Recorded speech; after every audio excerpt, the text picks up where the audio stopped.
बोला. बाबासाहेब पाटील साहेब आहेत ना सहकार मंत्री? हो, बोलतोय बोलतोय, बोला. साहेब किरण साठे बोलतोय, महाराष्ट्र विकास सेना पक्ष प्रमुख बोलतोय. बोला की. एक विनंती करण्यासाठी फोन केला होता मी. शुक्रवारी आपल्याला एक मंत्रालयामध्ये पत्र दिलेलं आहे बर, कशाचं? आणि राज्यामध्ये जे आपले साखर कारखाने आहेत हा.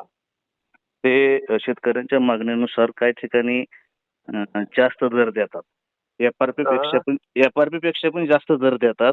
त्यांचे उत्पादन जास्त आहे आणि राज्यामधील काही कारखाने असे आहेत की त्यांचे उत्पादन जास्त असताना सुद्धा एफआरपी पेक्षा कमी दर देण्याचं काम करतात. तर आमची विनंती होती की कारखानदार आणि मॅनेजिंग डायरेक्टर जे आहेत राज्यातले त्यांची बैठक आपल्या दालनामध्ये लावत आणि आपण त्यांना तसे आदेश द्यावेत की बाबा शेतकऱ्यांच्या मागणीनुसार दर देण्याची कार्यवाही करण्यात यावी. काय का घे. हा सर. असं असं कुठं होत नाही. वेळ बोलल्यासारखं होत आहे. बर एफआरपी प्रमाणे दर देतात, नाही दिलं तर लायसन्स देत नाही. बर बर.